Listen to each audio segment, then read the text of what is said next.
We are live. Huzzah! Huzzah! Right when you take a drink of your vodka. Yes, my vodka. Yeah, 2 in the afternoon. Let's do it, baby. Let's do it. You got your Christmas tree up behind. Is that a Christmas tree or no? No, Is it's that just it's a like plant? it's artificial bamboo from IKEA. Ah. You need to put some lights on it. Yeah. I haven't put together my Christmas tree yet, but I've got the box out in the living room. I used to get real trees every year, but honestly, it's kind of nice just having the same exact tree every year. Megan Torrio. Hey, Hey, she's cool. yay. Yeah, she's super cool. So welcome, ladies and gentlemen, to another live stream on the Bow Wow Bill page, and it's on my personal page, the Bow Wow Bill page. And now, if you guys are not a subscriber to me on YouTube, make sure you go over there. We're live on YouTube as well.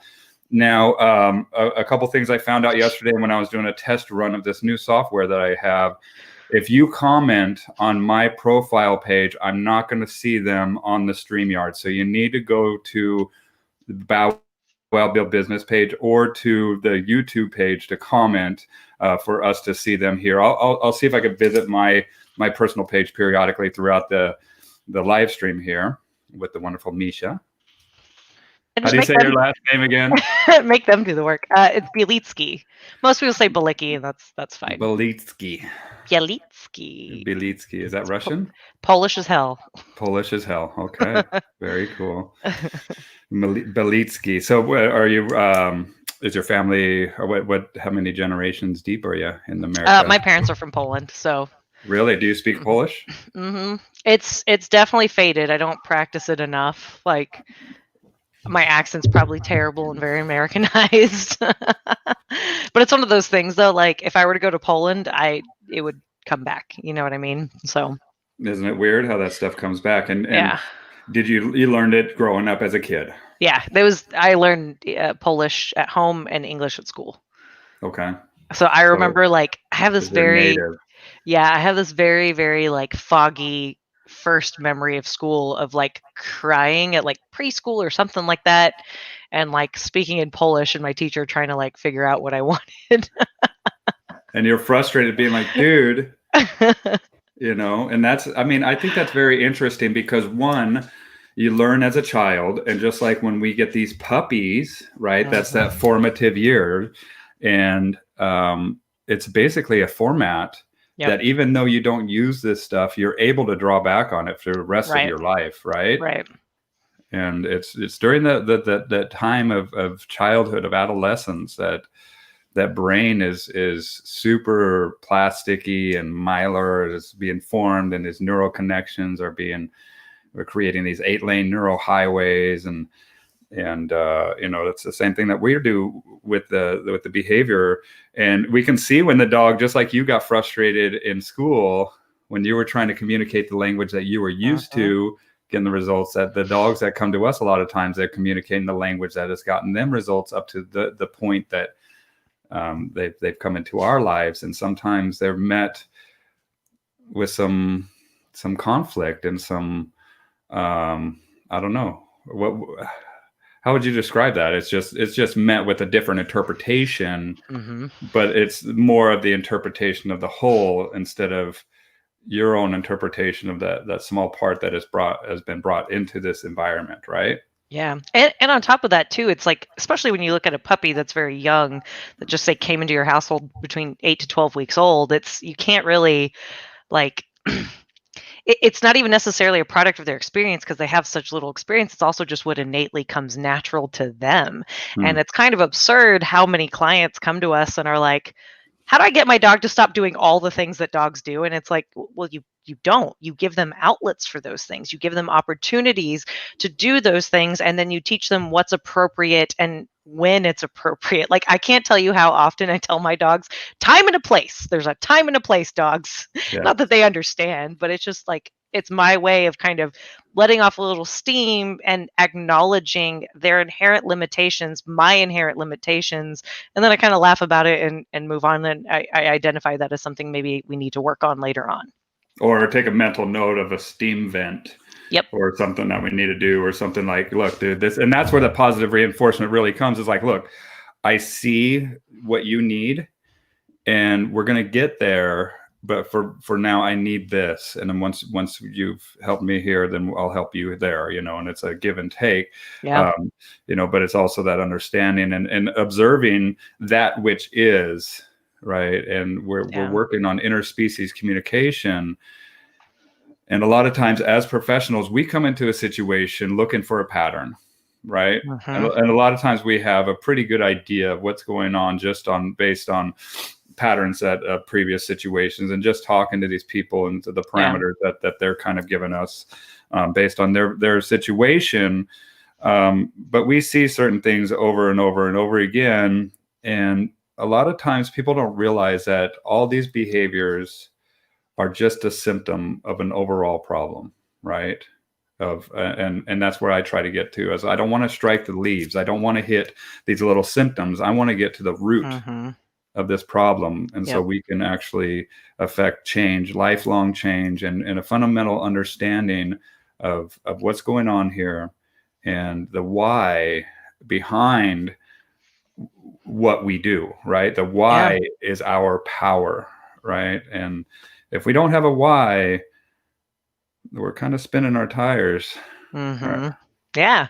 You have to understand what you're doing, especially like there's some people that just really, really have to understand why they have to do something, like, and that can be really frustrating for some newer trainers when you have this client that seems like they're being combative, but they're not. They just really need to understand the root of it, and either what you've done was insufficient, or they just want a little bit more, because it's just going to help them connect with the problem, so that way they can get to that solution. And one of the things, whenever I first met Blake Rodriguez, like, I loved how much he talked about why and trying to explain that to clients, because like my ultimate goal isn't to teach anybody how to solve any singular problem. It's trying to get them to solve a myriad of problems and just teach them problem solving in general, with a spin of dog psychology, which is honestly more often than not so similar to our own psychology, because at the end of the day, we're all mammals and we're both social creatures, and we respond to stimuli in very similar ways, like, punishment versus reward, fires off in the same areas of our brain. And not just the same areas, but the same exact biology. The neurons, right, are being created, and we have the neural pathways, digestive, circulatory, excretory, like all this stuff. We have the same symptoms because it allows us to walk around on this plane of existence in these flesh suits, water suits, whatever you call it. Meat bags. Meat bags, right? Do you watch Kurzgesagt videos or anything? So it's a YouTube channel, and they make these like really high quality animated for informational videos. So it's like, what would happen if the Earth was flung into space, right? And we didn't have the sun anymore. Or one of the recent ones, the reason I bring this up is because Linda K. Meat Sacks. One of the reasons, or one of the reasons I brought this up was because there's a recent Kurzgesagt video on essentially like why we have lungs and why our body has developed the way that it does. Because if you look at a single cellular organism, or like something very small like bacteria, for instance, right, they don't have to have lungs to process, but the bigger that entity or organism becomes, the more energy inefficient it is in order to convert one compound into energy and to do the things they do. So essentially we had developed into what we are now as a result of that, of becoming more and more efficient over time. And I just thought that was fascinating. Well, I mean, if you look at it and start to expand off of like the single cell organisms, and then you start to realize that we aren't just one single entity. We're trillions. Right. Yes. We're trillions of cells on our own that we create, like our biological marvel that we house, this vehicle that we're in, and I tell people, you're not Misia, I'm not Bill, your infinite love and experience having as a kind of a female role this time around, named Misia, right? And I'm having an experience as a male named Bill. But if we really that awareness of the thought processes and of the systems that are present in our body. I think that truly is the spark of the divine that is you, right? Mm-hmm. That is that the infinite love and intelligence. And we just look at not only and maybe down in the comments, place that guy, because I just or the channel you want me to watch, because I'll check it out. And then I also like Chubby Emu. Have you ever heard of Chubby Emu? I don't. Maybe I don't think so. He's Though. an MD. He's a doctor, and he talks about various cases that come in that are mysterious into the ER. Interesting. And he's like, this 17-year-old presenting into the ER unconscious, and then he tells you all this myriad of symptoms that they have, and they have to look at the pattern of what's going on in that body function, and then introduce various kind of antithesis remedies based on the knowledge of the polarity of the mechanics of the body, right? It's wild. But you know what? I used to have a pretty big medical phobia. Like really? And I still do a little bit, man. And I think it's just because I've had some stuff happen to me, like breaking legs, and that where it's like, dude, this sucks. Like hitting my head a few times, skateboarding, and just like doing anything to stop this pain. And I mean, it affects you. There's a PTSD aspect that goes with that. And same thing with these dogs, getting bit by these dogs. And some of these people, I mean, myself included, I was attacked as a young kid, from a dog. And I mean, it sticks with you on, just like we were talking about our biological marvels here. That's hardwired for survival, right? Yeah. You get bit by a dog, you don't go near dogs. Right. Or at least you stay away from certain ones, right? And you look or you're going to be very mindful, because now you have this experience that gave you this pretty traumatic experience that now your body is like, it actually shuts down parts of the brain that allow contemplation to open up parts of the brain that allow more survival.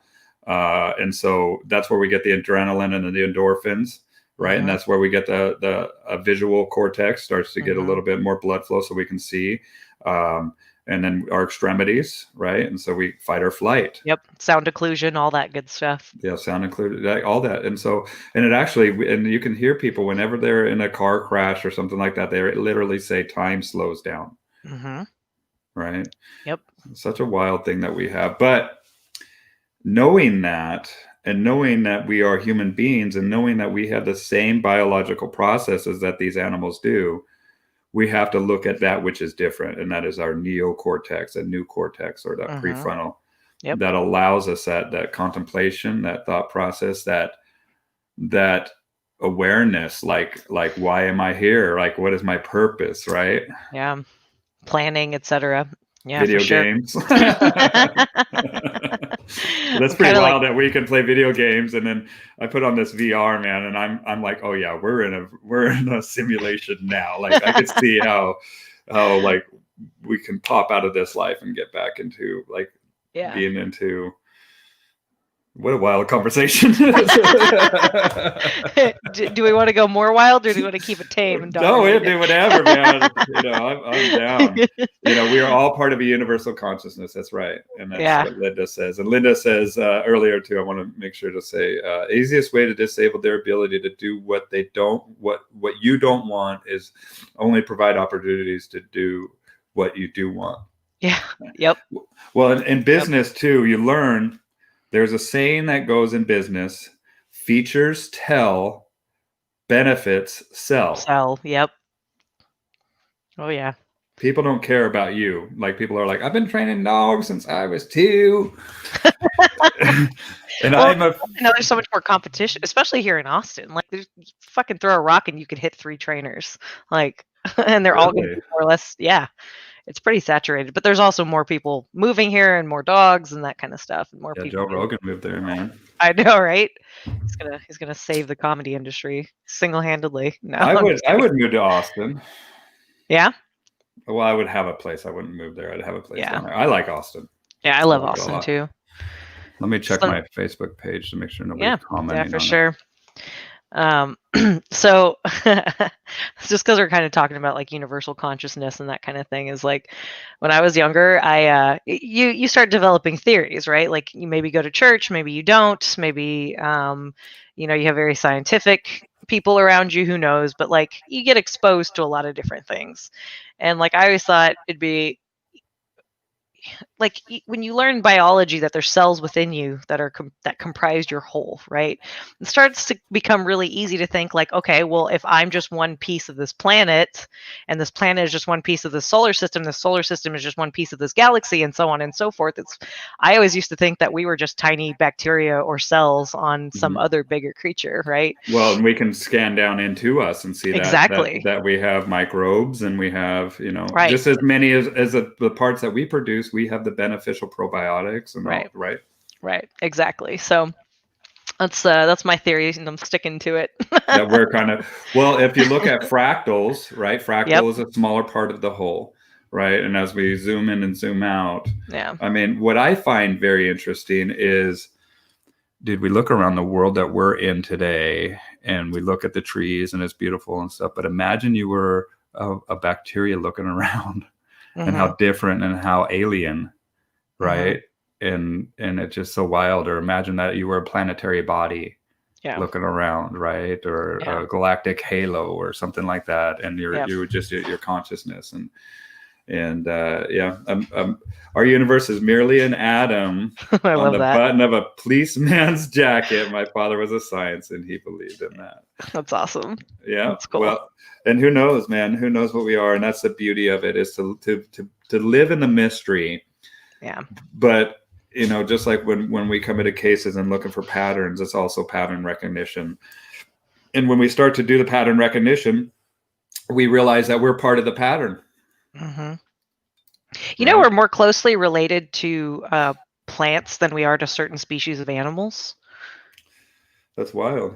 Yeah, I don't remember if that was from like something I saw with David Attenborough. I feel like it was Neil deGrasse Tyson who was explaining it, but I could be wrong, and I don't remember exactly where I got it from. But yeah, when I read that or saw that, I was like, holy crap! Like it kind of makes sense, right? We all there was nothing, and then suddenly things happened, right? But at least when you look at the chain of DNA, I'm an ear of corn on the cob. That was pretty corny, Linda. Yeah. But we're all ears. But we're all ears. Everybody else is all ears. But yeah, just to kind of bring it back to dogs, I mean, like, I understand why there's so much anthropomorphism that happens, right? Because like we have to relate. We want to relate. We want to put ourselves in their shoes. And sometimes that can be really helpful. Like 99% of my lessons are just analogies, right? Yeah. Like, and getting them to understand. And you can see them going like, oh, okay. What's an analogy that you use? Today I used the analogy of taking an alcoholic to a bar after only being sober for a couple of months because my client was trying to speed things along too quickly, and their dogs were fighting and that kind of stuff. So Linda's out. Oh, bye, Linda. So yeah, that was one analogy I used. I don't use that one often. It just was applicable in the moment. I use that especially when I bring a dog back, and especially if they've had some issues with some serious behavioral stuff. I'm like, look, you guys, they've just got out of drug rehab, right? And if we take them back to the same party, same people, what's going to happen, right? And so we need to, like, this is a new life, and we need to keep arousal control to a minimum, especially on a few days, but love them up and enjoy your dog. But I was a former smoker too. I smoked for like 5 years, and I tried to quit a couple of times throughout that process, and then finally did. And like that's a pretty big one I use often too, because a lot of people can relate to it, even if they weren't smoking cigarettes. They maybe overuse caffeine or something, right? Or they give up something for Lent every year, right? Mr. Jittery. Delicious. Go fast. Why do I do this to myself?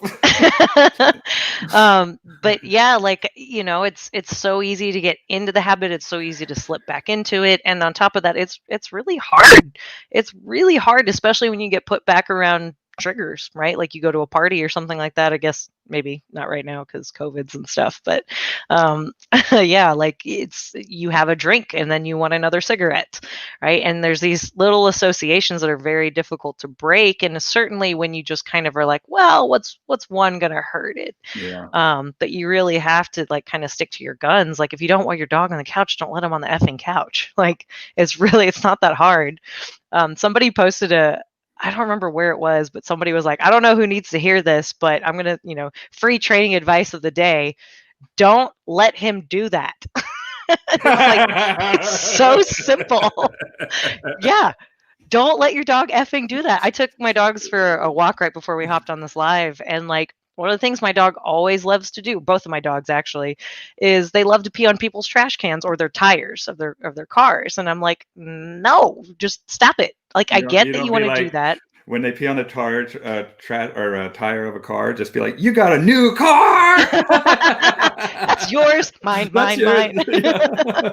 Yeah, and it's not really like I just like a trash can. Who cares, right? Like it's just a garbage can, but it's still one of those things. Like etiquette, I want to be respectful. Yes, right. I want to be respectful of people's stuff. That's right. Like I try not to let my dog kick his feet and like do the foot scent marking thing in people's yards. Like right. if the yard's kind of a disaster, then I might let it happen. Or if we're like in a field somewhere, like walking along a school, then who cares? Yes, time and a place, people. Time and a place. But it's like this deep emotional connection that people have with their dogs. Like like Lee, my husband, is always like, but look at him.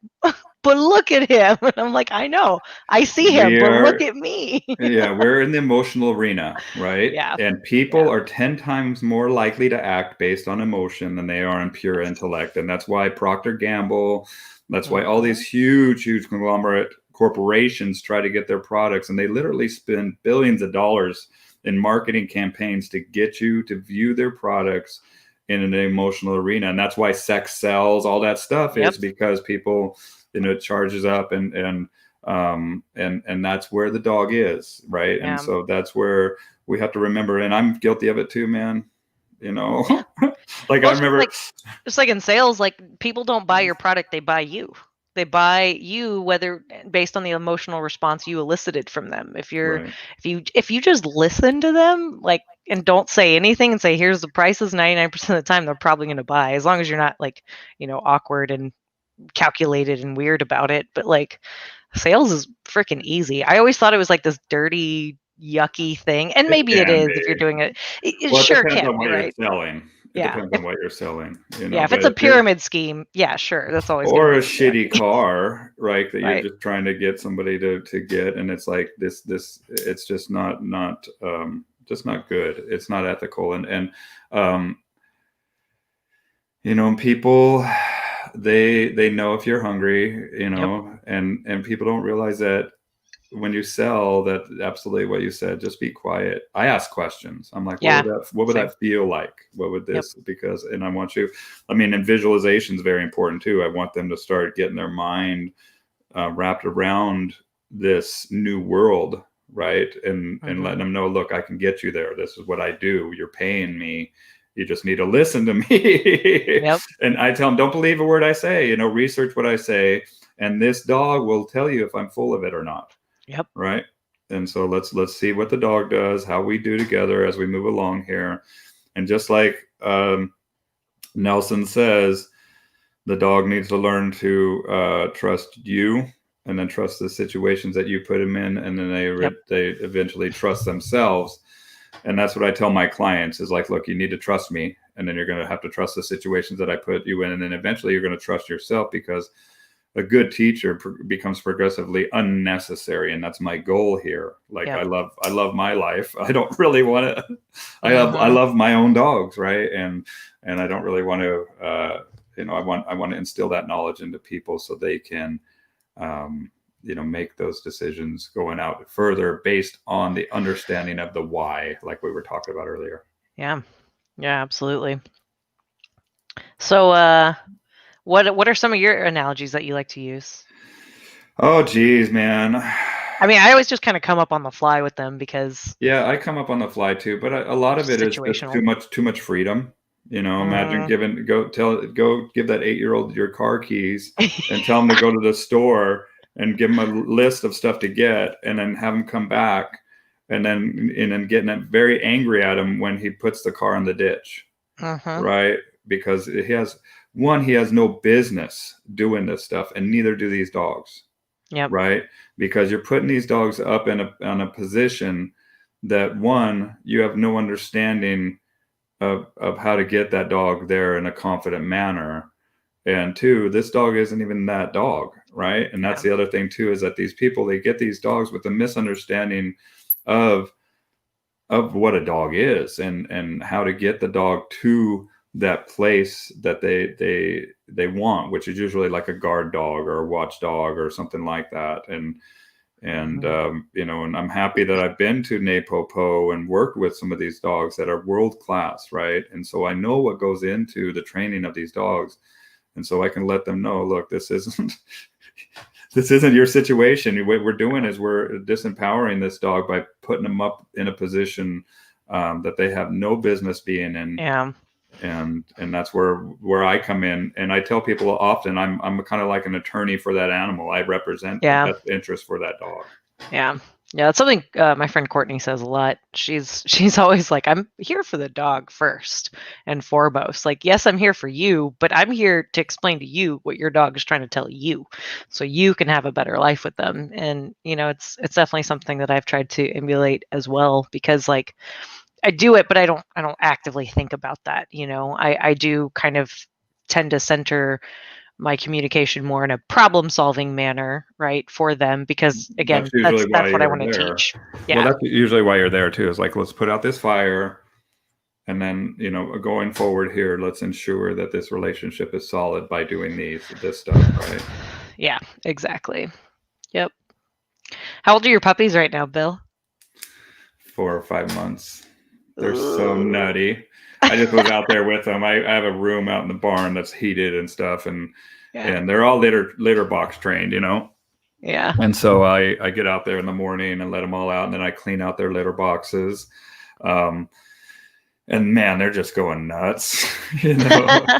How Just did you run, start litter box training? Because I've heard of a couple different ways of doing it with dogs.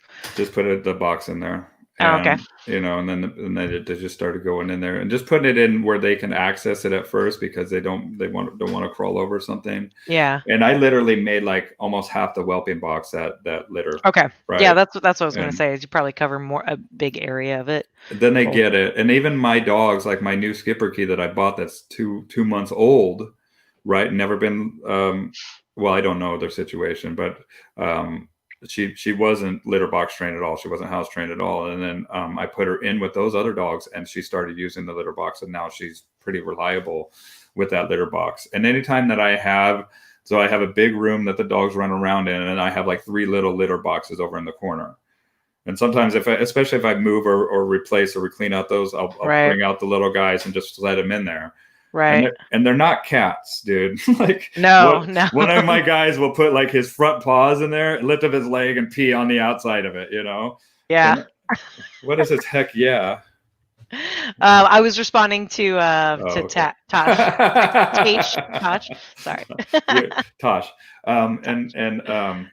So, but I still praise them for that, and I Yeah. want as long as they're going in this area. And I mean, there's nothing like road trips and stuff where they Right. can go in there. It just stings whenever you'll be like, oh, I need to clean out the litter box on the next stop. But it's better than having them crap on your car or your seat and stepping in it or Yeah. whatever. Yeah. And my clients love it, absolutely love it. And That's cool. I love having puppies. I love Yeah. raising them, and I can't wait for my next litters of dogs. And I will be doing this, and I'm going to be in the breeding arena, That's cool. just because I think that it's time for me as a professional to produce some amazing dogs. And I'm just jacked, man. I love the dogs that I love when they come back, and they're like, dude, these are my dog's dogs. This is my girl's girl, right? This is my and it's a pretty cool thing. And not only that, but I love the faces, and I'm a huge pet guy, family dog type of, Yeah. that's what I want. And I love it when I hand my dogs to a family with kids. What do you love about it? What's your favorite thing? It reminds me of why I do what I do.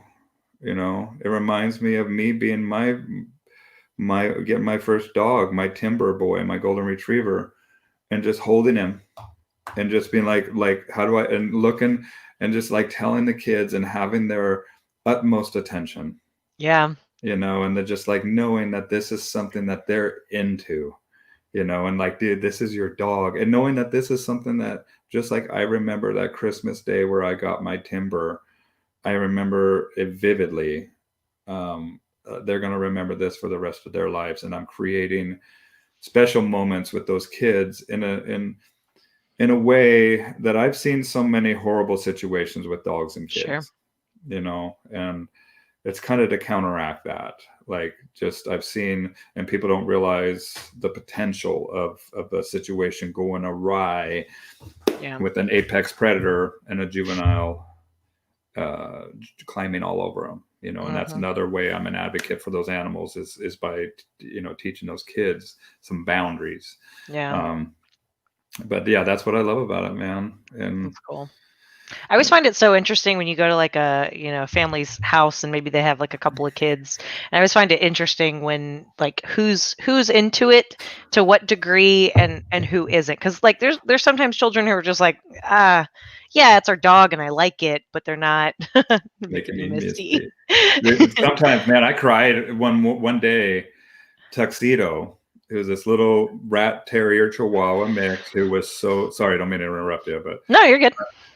but we have this puppy social, and when I go to my client's house, I like to ask, what can I help you with? What do you guys want to work with? And sometimes it's like what you said, this, you know, and I'm just like, okay, we're gonna take back and, you know, take a couple steps back so we can take 10 steps forward.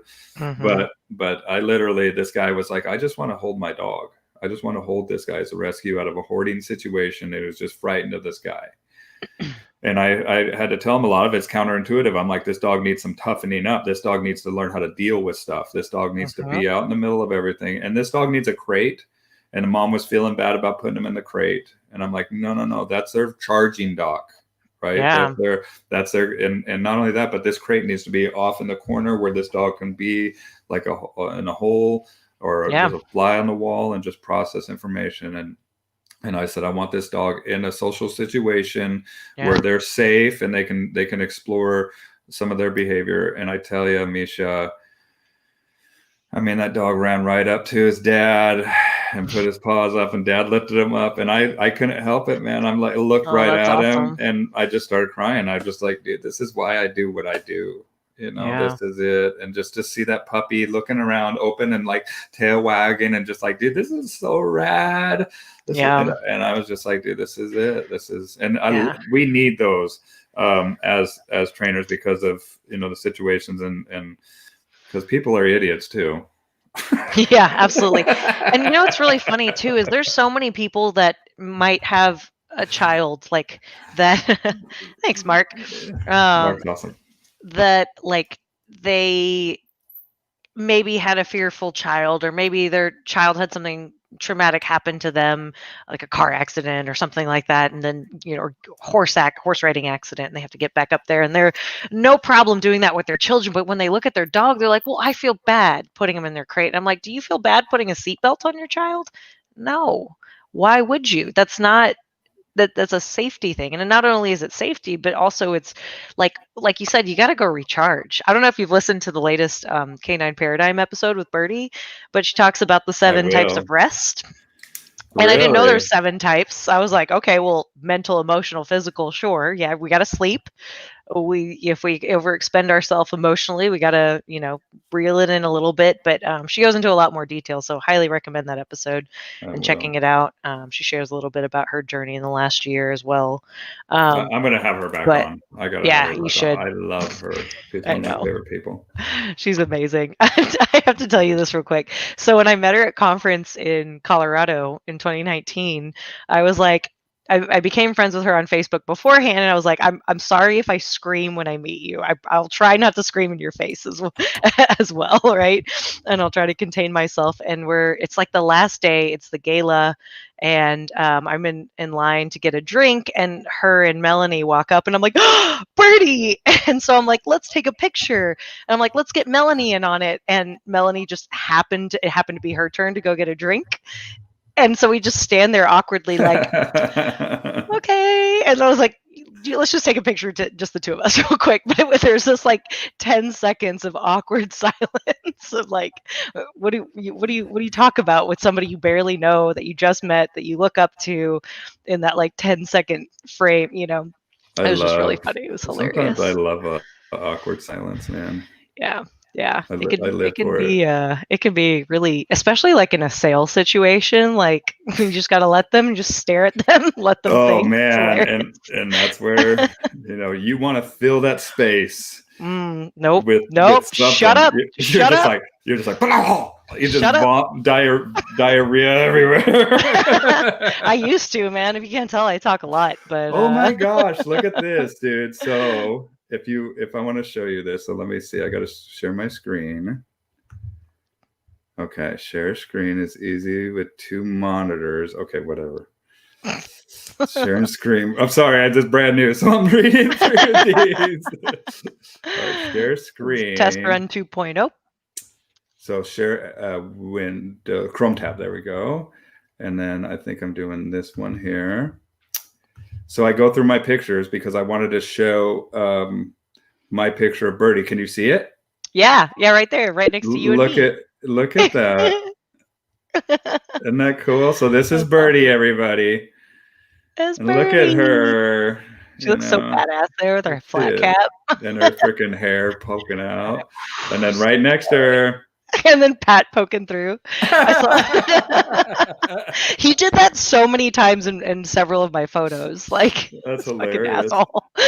And does anybody know what this is? This right here. No, what is that? That is the Kabbalah tree of life.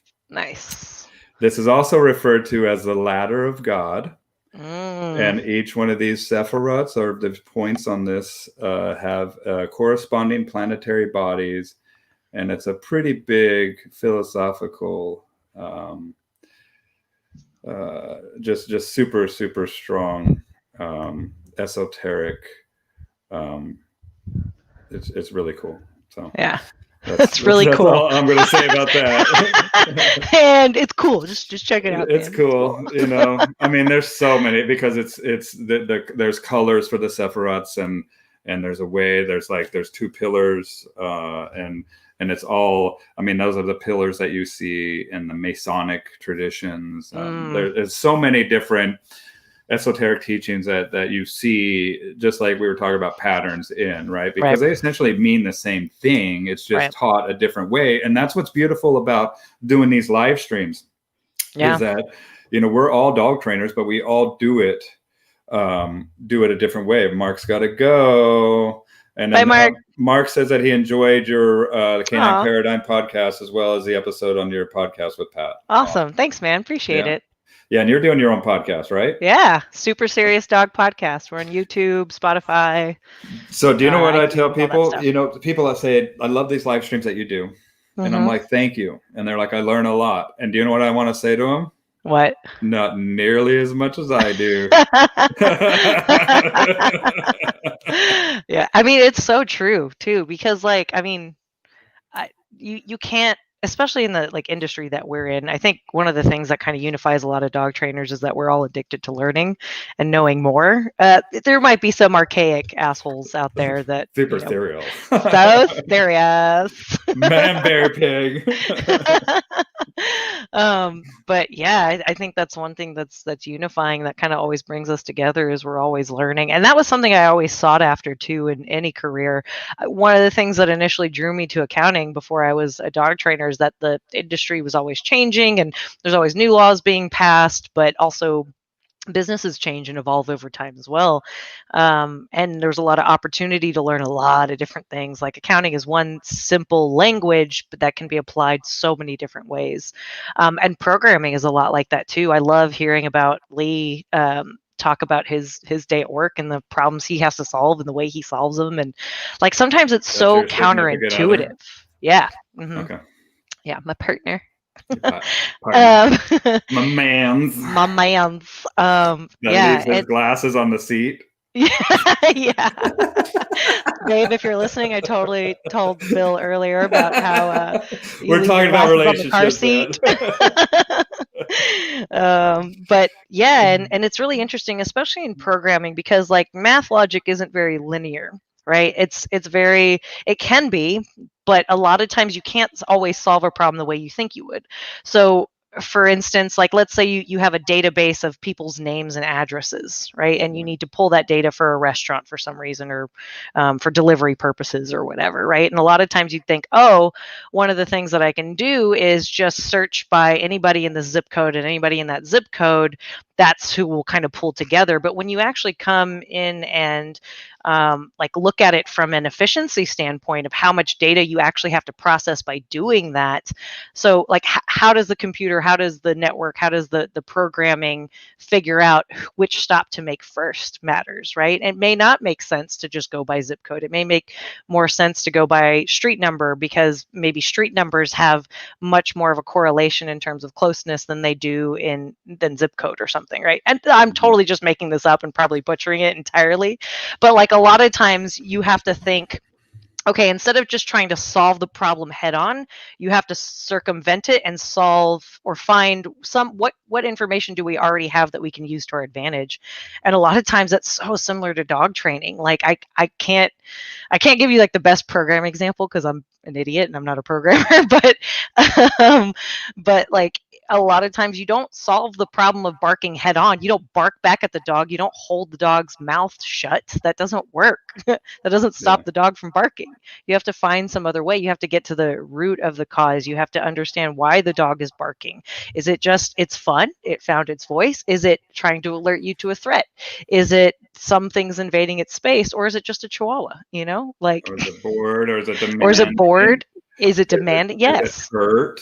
Is it, Excited? uncomfortable? Is it excited? Is it Yep. um, And a you lot of know, times, like I solve barking not by unsure? addressing the barking at all. The barking is just a symptom of a much deeper issue that needs to get solved first. Yeah. Well, I mean, we have a dog out here that was barking at one of our Christmas decorations. And it's What just was the like decoration? Was it it's like a a statue or? yeah, it's a little leprechaun Santa. Okay. I should go That's get it. awesome. But um, and then yeah, and that's it. It's like taking the observer role, kind of looking at it from a 30,000-foot view, and there's so many ways that this stuff can be um, applied, like what you were saying with, it's not really necessarily linear, but here's an example right here. So airlines won't dare use the fastest way to board planes, right? Because now we can do algorithms that put us like so many different scenarios. And I think that's what it is if you look at, when I Googled it, it says right here, according to a series of simulations run by TV Mythbusters, it is literally faster to board the plane completely randomly. Yeah. Yeah. Have you actually seen that video because they tried a couple different things of like, okay, what if you board from back to the front of the plane? Or what if you board Right. the way Southwest Airlines does it, where it's just in blocks or whatever? It's actually significantly better to do it random because of the fact that like one person's going to go all the way to the back, one person's going to stop short, one person's going to stop there. But because not everybody is grouping up and just kind of filtering, and that actually comes into a lot of logic patterns. I'll have to ask Lee what this one There it website is. was. Yeah, there it is. There it is. It's a fascinating video So this is the because there's random. always Oh no, congestion. this is No, front this to is back. back to front, Right. and Let's then see. they try to That's do it. front to back. There's this Oh, thing. I'll have to get Lee to it's send me the German. link. There's a visual representation of an algorithm or a program solving data sorting. That's all it is. It's just sorting data into a couple different categories, and the visual representation of like where things bottleneck and where they slow down is really fascinating. I'm gonna write Yeah, that send down. me that because I want to see it. I wish we could put it right here. Yeah. But this is why I mean, and not only that, we have this technology that's available to us, and especially with quantum computing. that has just been kind of launched. And then we have Right. blockchain technology, right? Right. Or Netflix, right? So we have this technology that has given us all, it's a distributed ledger system that we all have the whole ledger, that we can access any of the widgets Mm-hmm. an infinite amount of times, and without being charged for being late or whatever. Right. And we have the whole library, but we cannot alter any of them. We Mm-hmm. can't go in and cut out or edit any of the movies or any of that, those blocks. It is a centralized blockchain because Netflix has control of the ledger. And that's Right. another way that this mathematic. It's just that these data sets become very large, right? Mm-hmm. Because you have so many, you have basically a dynamic individuals coming together, and that dynamic, almost infinite possibility of behavior, but it also can be honed down to parameters. Right. Like you're not going to have some guy running in a plant, or just little stuff that you can actually kind of take off the table because of etiquette, good human behavior, right? Yeah. Probability as well. Like if the probability is exceptionally low of something occurring, it's kind of like a non-issue. You Well, got to and look what's at that more median. Occam's razor? I want to see. Occam's razor. I don't know how to spell it. Occam. Occam. A scientific philosophical rule that entities should not be multiplied unnecessarily, which is interpreted as requiring that the simplest of competing theories be preferred to the more complex, or that explanations of unknown phenomena be sought first in terms of known quantities. What the hell?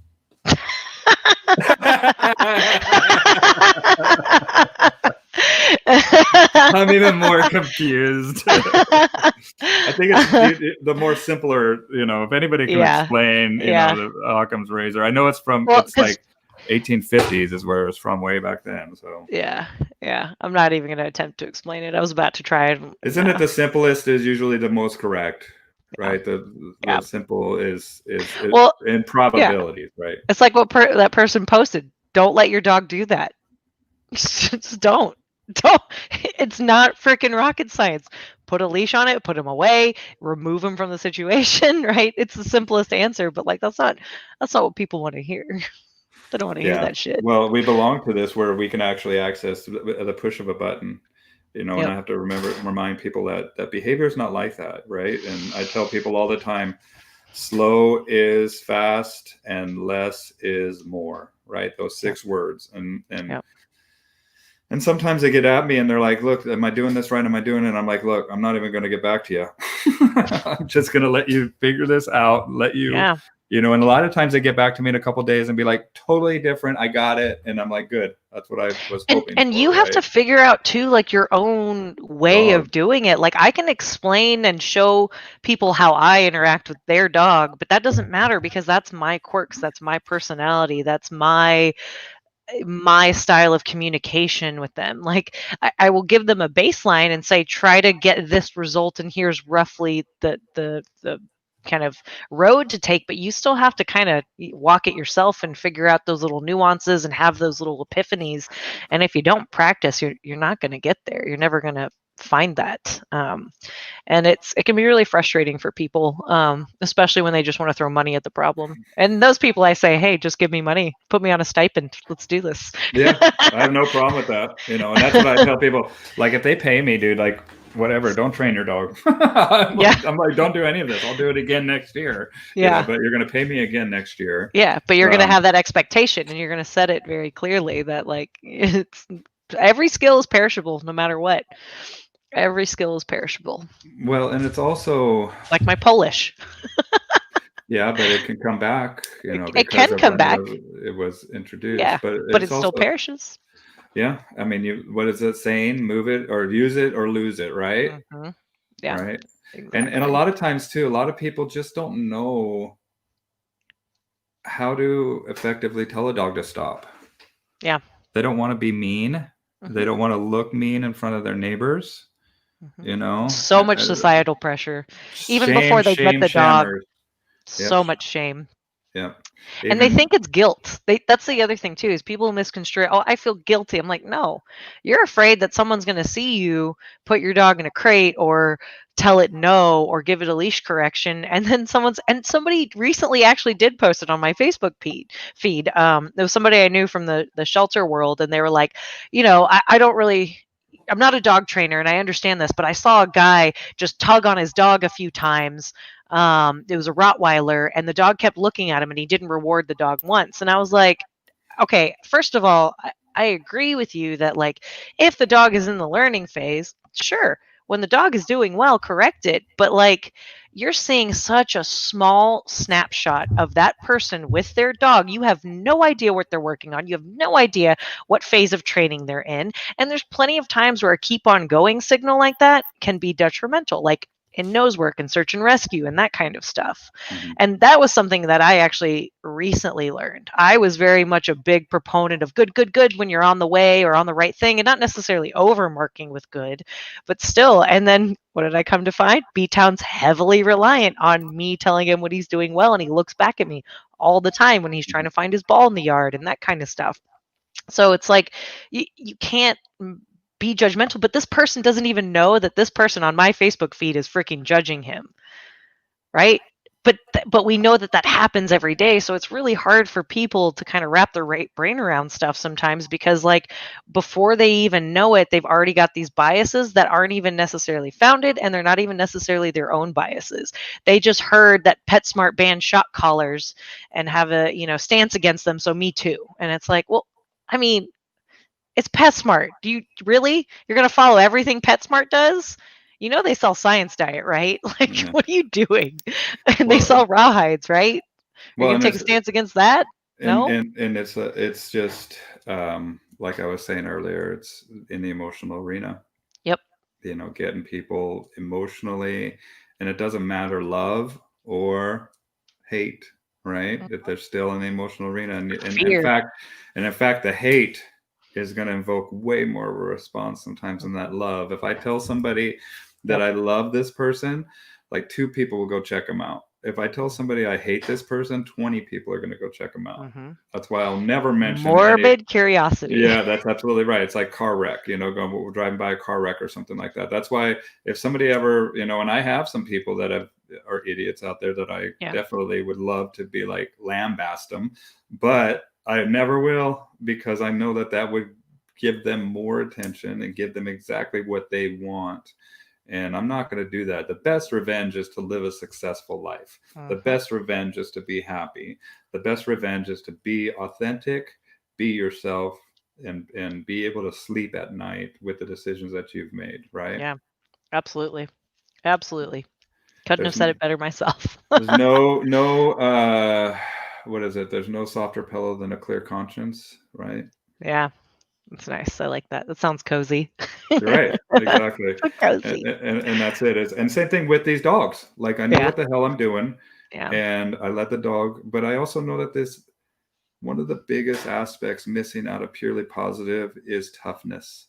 Mm-hmm. And I see these dogs shut down, man, at the very, very sight of any Yeah. opposing type of behavioral, um, I don't know, just I've Just seen so, resistance or difficulty, right? Like, but that's there's no rooted down resilience. pretty deep. And it's just like and that toughness, like I was saying yesterday when I was talking about when I put these puppies out, and especially with Yaya here, man, she's freaking. The first thing I did when these puppies were old enough, about 7 weeks old, right, and they're running around all over the place, and I'm like, all right, let's go out to the barn, and I take them out there, and Mom tramples them. And Mom like runs all across the room, turns around, doesn't even think twice, comes and tramples them again. And Yeah. it's like, and like nudging them, and it's really hard with them. And I was just Mhm. like, a part of me wanted to be like, yeah, knock it off, like, and just Yeah. get on her. But I trust my dog, and I trust the process of nature and natural law. And oh my gosh, she's just like, what am I doing? Come here. Come up here. Yeah. Yeah. And then I saw those puppies start to get used to it and start to brace themselves, and then I and saw and become more aware. and Like, become oh, I more should of their move out of the aware. way. Right. You better believe it. Or Right. I watch those puppies watch mama come at them and be like, 1, 2, beat, and then puppy would jump at him, and mom would stop and wag and lick, and just be like, that's what I want. You know, it's like, I want you tough. I want you to be able to handle this situation, even if it's very uncomfortable, even if it looks like shit. I mean, those puppies, I mean, at first it wasn't like horrible, but I was definitely concerned at first. And I said to her, yeah, hey, yeah, come here. So let the people see you. I said to them, there she is. She got my, Look at her. you know, and I would tell her easy, right? But I know my girl, and I trust my dog, and it was so cool to see her be a mom, right? And to see those motherly instincts kick right in, and you know, she got a little on this eye there, Little eye boogies. little eye bugs. Yeah. And but that's, you know, Look at my watching. potato. Look at him. He's sleeping back there. Rough life. But that's, so you know, cute. watching what is, right? And raising these pups has been very, very valuable to me. And just like confirming. And same thing with that tuxedo, that puppy, that Rat Terrier Chihuahua. The first thing that I said to him is like, we need to toughen this dog up. And we are nurturers by nature. And 85% of my clients are women. Yeah. You know, and so a lot of times I use the swaddling the baby or for the crate analogy, right? But I don't know. I needed more analogies for toughening up. Well, so one could be, and not everybody's going to subscribe to this, but like there's a lot of people who at 8 weeks old with their baby will let their kid cry it out in the crib at night because it's bedtime. You know they're going to be fine, and it's tough. It's difficult at first, but you do that for a couple of nights, and you will forever be able to. Now, given your child doesn't have, you know, some sort of problem or something like that, and they're just average healthy baby, right? Then you won't have to get up and do midnight feedings. You'll be able to sleep through the night, and they'll learn pretty quickly. It's the same thing. It's toughening the kid and teaching them independence and how to be self-sufficient on their own. And of course, I mean, it's a baby, so you can't expect them to, like, you know, live on their own and make sure to wrap the pipes when there's a hard freeze coming or anything. You know what I mean? But like, you know, that's where it starts. Is it starts like, there? Why is the faucet running? Damn it! My pipe's busted. Or like, this summer we did like we went out to like a river campsite with a couple of our friends, and just to hang out because I hadn't seen them in forever, and their baby Finn had just turned 1, and like his grandma was like all up on him, and like part of it, she hadn't seen him in a while, and I get it, being a grandma is totally different than being a mom, but like every time he would fall, she'd be like, oops, and pick him up, and I was like, my turn. And so I go walk around with him, and when he fell, I'd be like, oh, you all right? Come here. You want my hand? And I'd offer. You have to be there. You have to be there to support and help if they need it or want it. But more often than not, he was like pushing her away and being like, no, fuck off, grandma. I can do this, right? And like, he's not crying. He's not hurt. And even if he did skin his knee, he's a kid. Like, he'll bounce right back. It's fine. I see dogs pushing their people away. You know, when they're like, dude, knock it off. I want to go sniff that. I want to go, you know. Yeah. And then same thing too, like what you were saying. If this kid is crawling around and trying to walk, and we're afraid of them falling, and we're like, no. Every time they stand up, we put them down and put them back in the crawling position, and yeah, you know. or pick them up because they fell. Like he fell like not even a foot. Like he's fine. He's wearing a diaper. Like he's he's padded. Our bones, you know, it's been seen that micro cracks from falls are meant to strengthen the bones. That's why those guys that do the martial arts, they hit the logs, right, to strengthen because it causes little micro fractures in their knuckles, right? Yep. And so, you know, let the kids fall, let them toughen up, and I think that is a big aspect of problems that we see in human world too. You know, that they're just not allowed to be kids, right? Nope. That's what John Taylor Gatto, he wrote the books Weapons of Mass Destruction, Dumbing Us Down. He was like the teacher of the year in the New York City school system. Mm. And man, you should hear what he did with those kids. Yeah. He like sent them off into the city to go do their own thing, dude. Yeah. He was a proponent for like taking your kid and like dropping them off a few miles from your house and telling them to go find their way home. Like Yep. crap like that. Like that gives me like I'm like, whoa. Yeah. But that's How old are these kids? young, Like 5, preteen. No, 10? Okay. like yeah. Like Like and 10-ish. but they also had a desire to do this and say, hey, look, I am capable of this. Mm-hmm. And that's and there's this other gentleman that's a friend of mine. Maybe I'll bring him on one of these live streams. That he is a homeschool. That's what he does. Is he helps people homeschool their kids. Yeah. And it's so cool to hear him talk about those kids.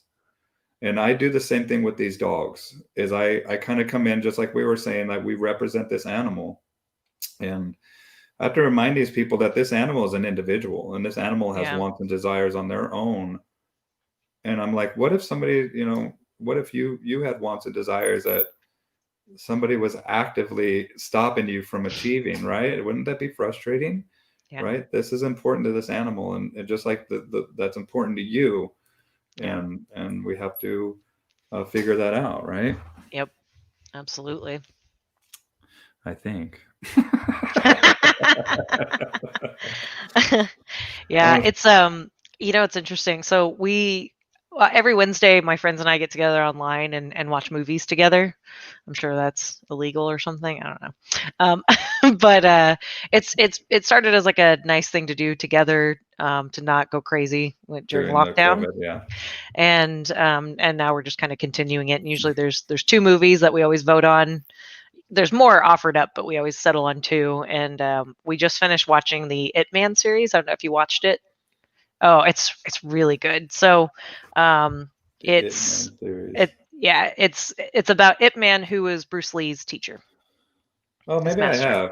Maybe I There's have. 4 of them, and don't get me wrong, they're not perfect movies, especially the way that they represent Americans, and it is hilarious. Um, but in the last movie, his youngest son Oh, IP. is Ip I IP okay, yeah, I've seen him. Ip Man. Yeah. In the last movie, his son really wants to learn kung fu, but Ip Man wants his son to go to school and get a diploma and have a successful life because he can kind of see like where the world is heading, right? And there's a lot of conflict between Ip Man and his son because of the fact that his son really wants to study kung fu, and his dad is like this great kung fu master, and yet he doesn't want to teach him. So there's a lot of frustration, there's a lot of conflict, and like, because as a parent you want to provide the best possible thing you can for your children. As a dog owner, you want to provide the best possible thing, but sometimes you're a little short-sighted and you don't really take your animal or your kids' needs into account, and so then it creates this friction, right? And by the end of the movie, they resolve it, and he ends up teaching his son kung fu and all this stuff. But it's very, very similar. Like, a lot of times what we think is best may be best, but it also may not create that path for giving them the best possible outcome because of the fact that our desire to provide is conflicting with their desire of what they want to do and who they are, and them carving out their path, especially if they're approaching their adult years, right?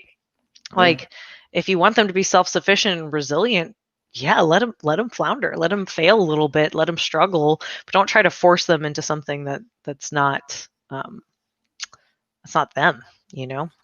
Right. And take into consideration that, these individual dogs, like sometimes the dynamic of that animal and a human that you are, that individual, it just doesn't is not like kind of oil and water, right? Mhm. And not only that, man, but I often encourage people to try different breeds. Like I am so stoked on these skipper keys. Like I Yeah. never in a million years, Yeah. but there's just something about them, man. Yeah.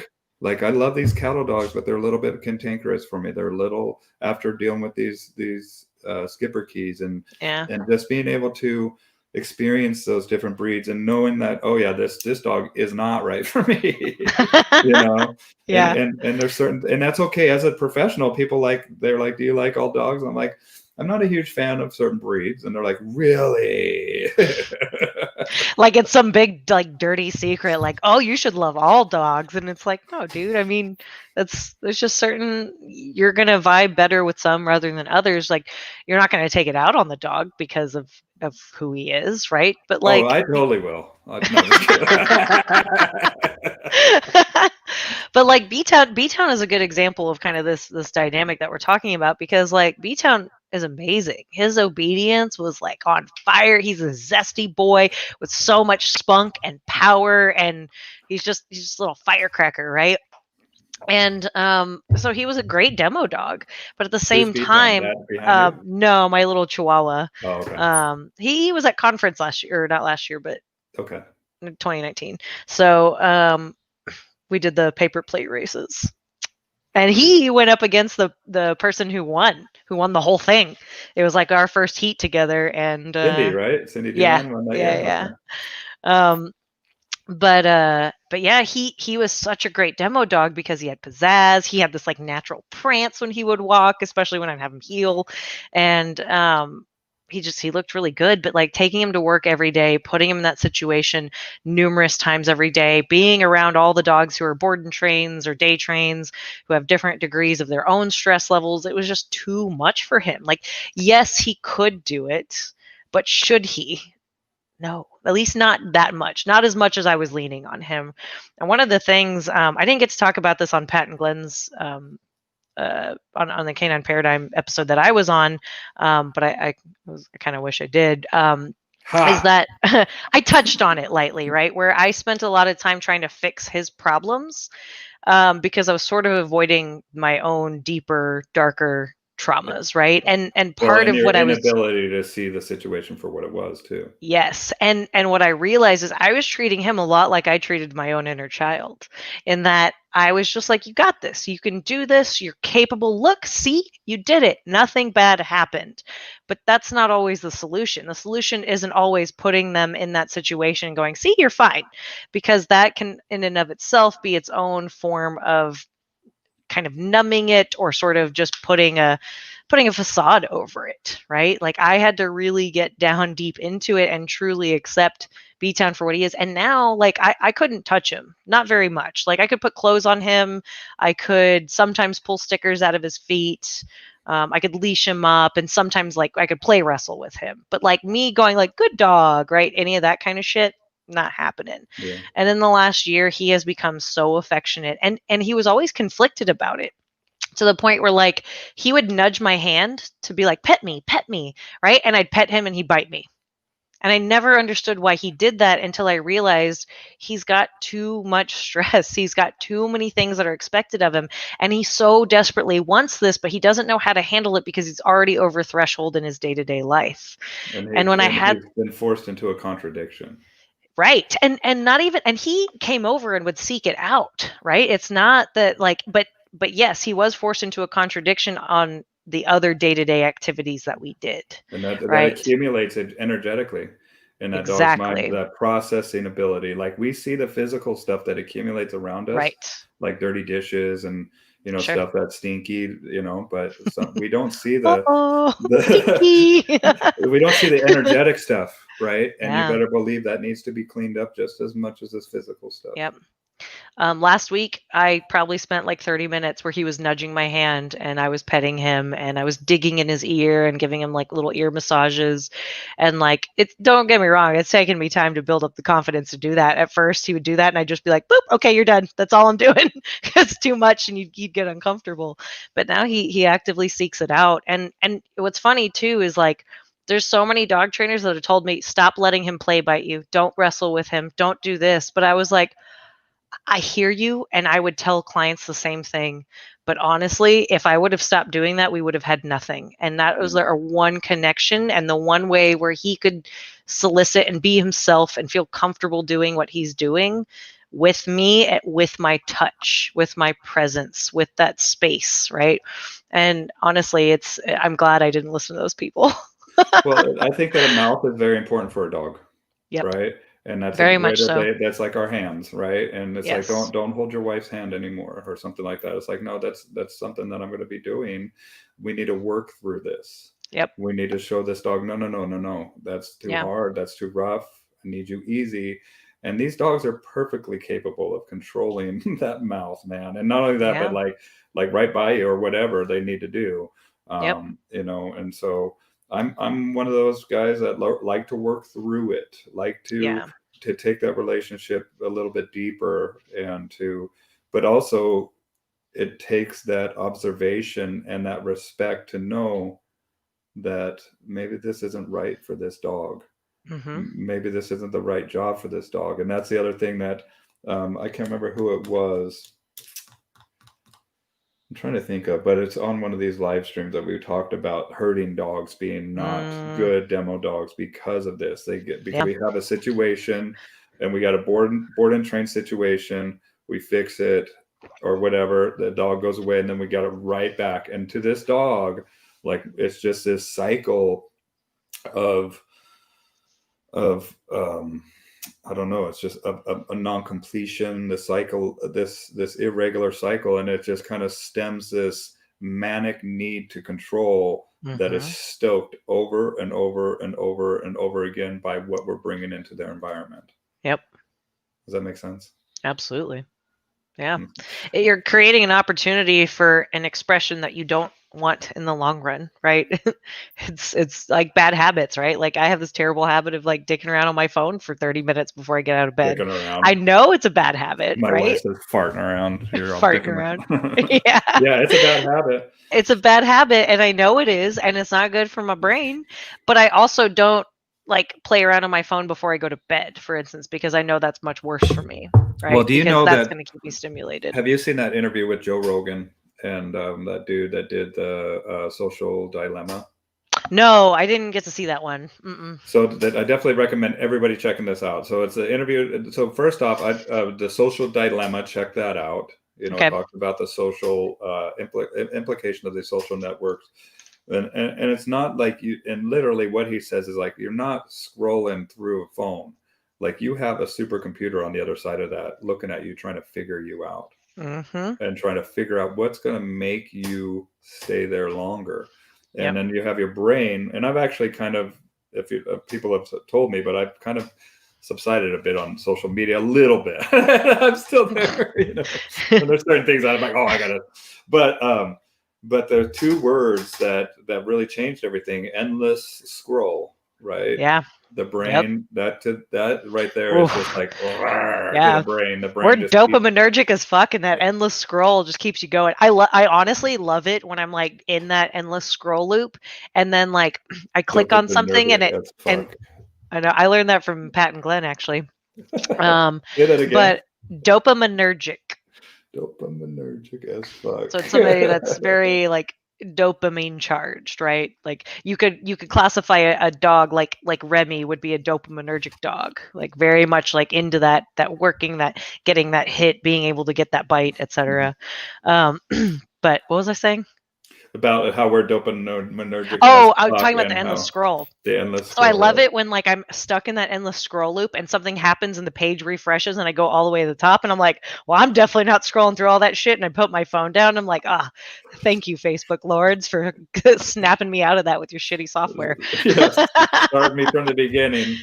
You know? Well, because like I'm not going to go through all that. Like I don't care enough. I just got stuck in that loop, you know. And so. Well, and what they say is that look, like 70-something% of all the views on YouTube come from the recommendations over on the side, and man, they get you. Or the autoplay.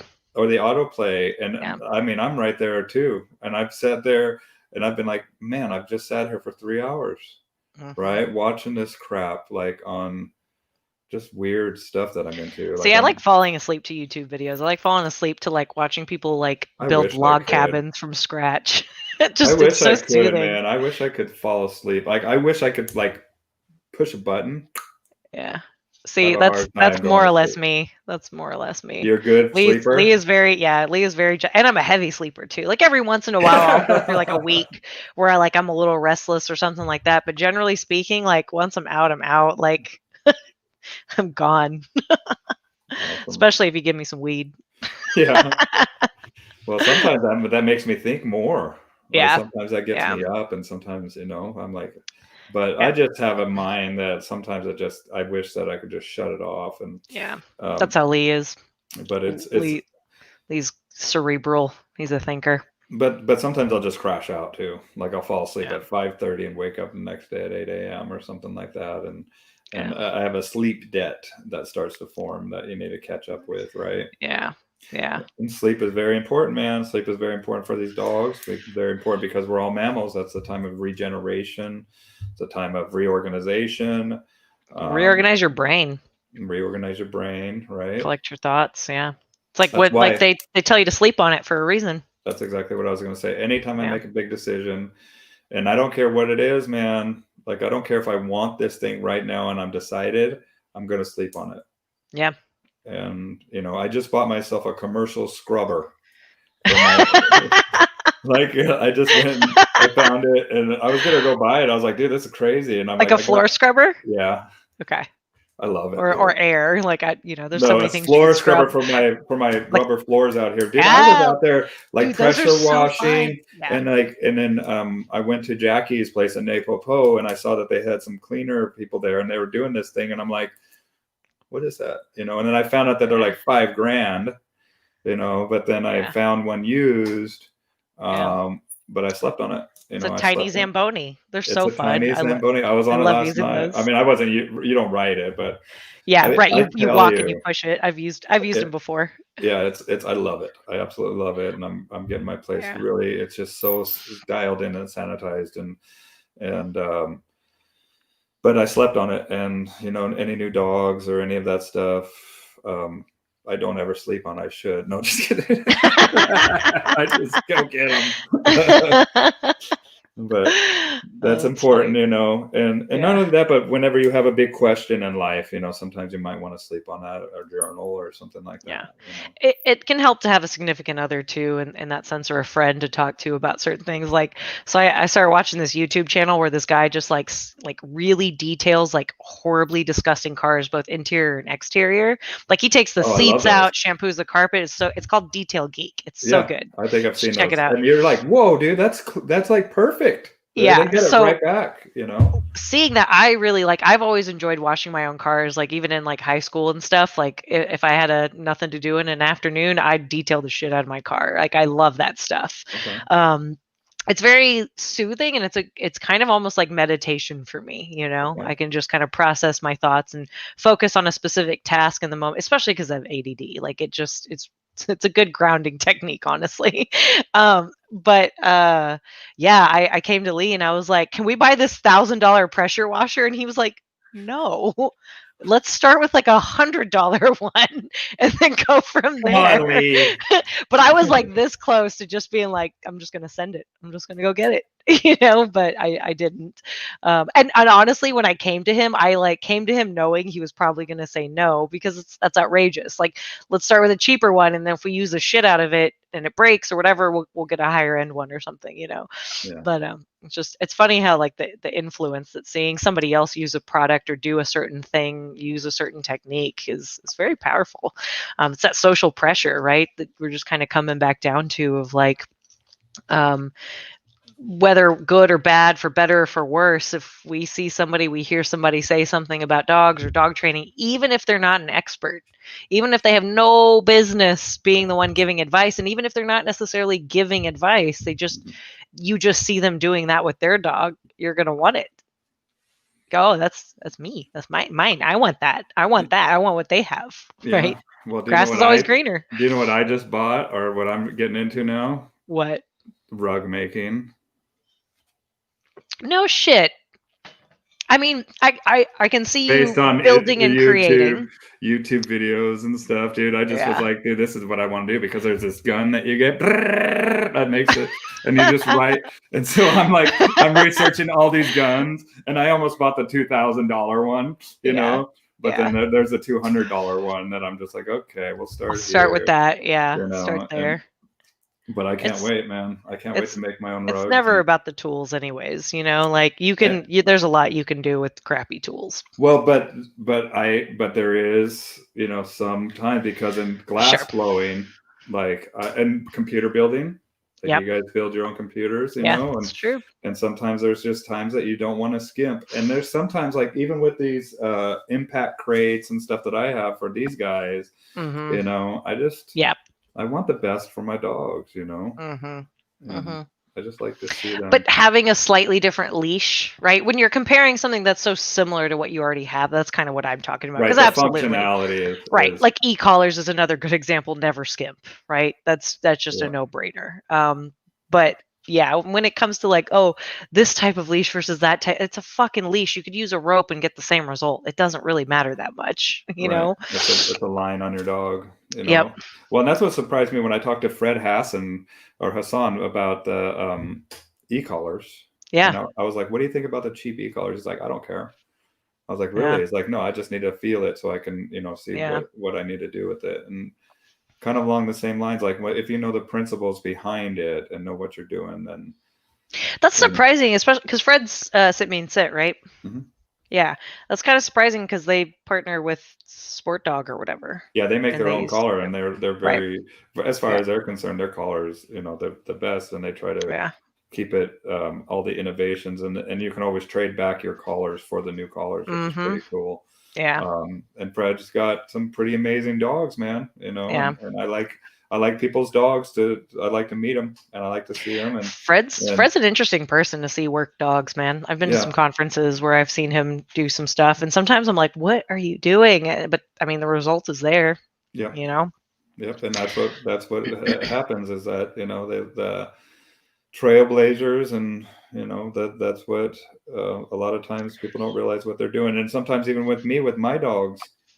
Like people don't realize what I'm doing with them until we're at the end result, and then they're like, okay, that's pretty cool. Yeah. And that's why like learning from Bart and getting that enthusiasm, that heart and soul, and figuring out, but it all boils down to rapport, right, with your dog, and listening to them, and making sure that both of you are fulfilled in the relationship, and so it's not just one-sided, right? Yeah, absolutely. Well, this was fun, Bill. This is awesome. Yeah, you like it? Yeah. Is there anybody watching from YouTube? I don't have any comments from YouTube. I'm going to run over to YouTube really quick just to make sure that we're live over there. Yeah. So how do people get a hold of you? You're in Austin. I'm in Austin. My website is trainwithcerberus.com. I'm really active on Instagram, so it's at trainwithcerberus. And yeah, I'm on Facebook, so hit me up. Facebook. You're on Facebook right now. I'm on Facebook. And if you're everybody, okay, yeah, we're live now. So, 2 watching on Facebook. Cool. Hell yeah! So 2 viewers. Yeah, but whatever. It's still, excuse me. It's still people watching and getting out there. And this is the first time that I've been able to stream to Facebook, as well. But thank you, Misia. Yeah, you're welcome. You know what's funny is like I don't even really like watching Facebook lives that much. Like something about like I just want to skip all the bullshit in the beginning of like mic checks and like all that kind of stuff of like gearing up, and I can't do that in a Facebook live when it's actually live. So I usually go back and like watch them later and skip through shit. Yeah, that's what a lot of people do. We get the vast majority of watches after the fact. Yeah, that makes sense. 8 people joining us, and if you guys wouldn't mind hitting that share button if you're watching this right now. Get it spread out. Yeah, hell yeah. In the interwebs. Yeah. And then let me see. What is your business again? What's your website? Trainwithcerberus.com. Train with what? Cerberus, like the 3-headed mythological dog. How do you Guardian of Hades. CERBERUS. CERBERUS? Burrus, yeah. .com? Yeah. There we go. Boom. Well, thank you, man. Yeah, thanks for having me. This was fun. I always love chatting with you. Yeah, and we'll chat again, I'm sure. And we're going to be doing some more of these live streams. I'm going to be having that gal that owns a CBD company, Mallory. Ooh, fun. Coming Hell on. yeah. So we're going to be talking about some CBD products. We got Martin Wright coming up on Sunday. Cool. I need to upload all of these videos to YouTube.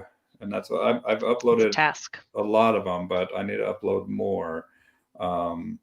And so that's going to happen too. So if you don't like me, if you're not subscribed to my YouTube channel, do that.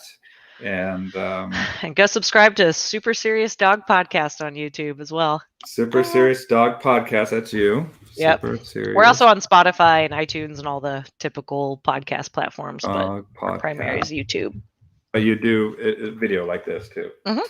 Yep. Serious Dog Podcast. You should come on. I've been wanting to ask you to come on, but I'm like, I talk to him all the time. I'll ask him next time. Then I always forget. Yeah, I'll come on. Yeah, we'll coordinate. We're booked like through most of December for guests, and then there's a holiday and stuff. So yeah, just let me know. Took some time off and stuff. So I don't even book. I'm just like, what are you doing? I'm like, what about tomorrow? Yeah. Well, that's one of the benefits of the lives and stuff too. Is like you can do that. You can get away with that. So. Well, thank you, Misia, and I'll talk to you soon. And but stay on. Let me end this here, and then I'll say goodbye to you on the other side. But everybody, thank you for joining me again, and have a wonderful day. And we'll be back live here shortly with some more exciting guests. And what gaming? What's your favorite game right now? She's a gamer. So right now I've been playing the new World of Warcraft expansion. That's just because I'm like buying time for Cyberpunk, which is coming out in like 5 days or something like that. I'm super excited about that. And oddly enough, I've been playing this game called House Flipper on Steam. That is essentially you literally like paint walls and buy new fixtures and fix up houses. They have that in VR where you can do that in VR. It's so satisfying, and every time I stream it for my friends, they're always like, "God damn it, it's been an hour. Why am I still watching you paint walls?" But it's oddly satisfying. What's your Twitch? I don't have Twitch. I stream on like Discord when we're hanging out on there. Oh, okay. Just, like private servers. I don't really do any of the big stuff. More in the Discord. But yeah, my gamer tag is Turdonkey. Turdonkey is my cat's nickname because his name's Turkey, but it originally started as a completely different name, but he's very talkative and he meows a lot. And so we'd ask him like, "Are you a cat?" And he'd meow. "Are you a dog?" He wouldn't meow. "Are you a turkey?" He'd meow. And the things he meowed most consistently were number 1, turkey, and number 2, donkey. And so Turdonkey. But Turkey ended up being his name. I threatened to eat him every year on Thanksgiving. So that's what kept him in his place. Yeah, exactly. A little bit of fear. Mine is Mafaboshi. Mafaboshi. Mafaboshi. But yeah, we should. I kind of want to play some Fortnite since the new season is out. So you could probably build way better than me. I can't edit for shit. I haven't played for a long time. Okay, cool. You'll still be better than me though. Yeah, we'll see. Dude, sometimes I just get into it and I don't build a wall or defensive, Well, here, we'll talk about this later. But everybody, we don't want to start getting into Fortnite crap. All right. Take care and we'll see you soon.